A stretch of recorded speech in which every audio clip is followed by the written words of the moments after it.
দেখিছে ৰাইজ, এয়া কেৱল এখন ভূতৰ কাহিনী নহয়, এনেদৰে অসমৰ ক মাতৃৰ বুকু উদং হৈছে। মোবাইল আসক্তিৰ পৰা আৰম্ভ হোৱা যাত্ৰা এতিয়া ড্ৰাগছৰ প্ৰধান ধাৰত শেষ হৈছে। যুৱ প্ৰজন্ম এতিয়া ধ্বংসৰ গৰাহত।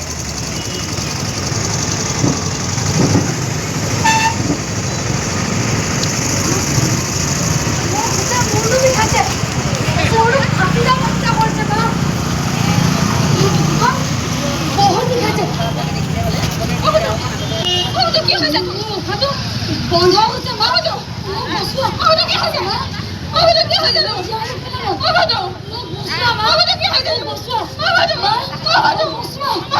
হয়েছে আমাদের কি হয়েছে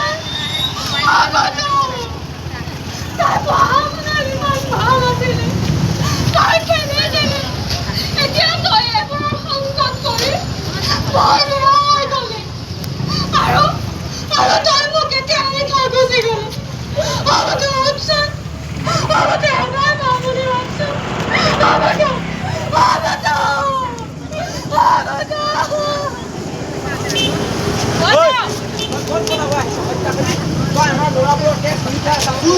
তোৰ নিচিনা ড্ৰাগছ ব্যৱহাৰ কাৰণে আজি ঘৰে ঘৰে স্মগলিং কৰি উঠিছে। তোৰ স্থান ইয়াত নাই, তোৰ স্থান জেলৰ অন্ধকাৰত। তোৰ জীয়াই থকা কোনো অধিকাৰ নাই। নেমাৰিব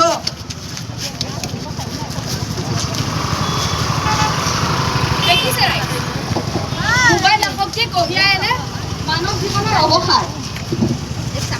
আৰু মাদক দ্ৰব্য আনি দিয়ে অকাল কৰুণ মৃত্যু। এয়া মুক্তি নহয়, এয়া হৈছে জীৱনৰ চিৰদিনীয়া তলা।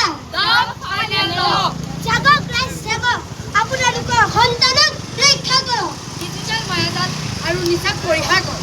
আহক ৰাইজ আহক, ড্ৰাগছ আৰু আসক্তিৰ পৰা নিৰ্মুক্তি লাভ কৰোঁ।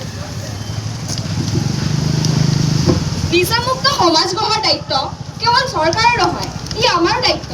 আপোনালোকে সন্তানৰ লগত কথা পাতক, সিহঁতক সময় দিয়ক, সিহঁতৰ সমস্যাবোৰ বুজিবলৈ চেষ্টা কৰক আৰু সাংস্কৃতিক আৰু জগতৰ লগত একাকাৰ হওক। বিদ্যালয়ৰ সচেতনতাক ৰক্ষা কৰক। বন্ধুক ভুল পথেৰে দেখিলে মনে মনে নাথাকিব, তেওঁলোকক সৎ পথলৈ আনিবলৈ চেষ্টা কৰক। আমাক বেয়া কাম কৰিবলৈ কেতিয়াও উৎসাহ নিদিব। মই নিচাক নহয়, মই শিক্ষাক বাচিলোঁ। মোক হতাশাক নহয়, সপোনক বাচিলোঁ। নিচা নহয়, জীৱন বাচিলোঁ।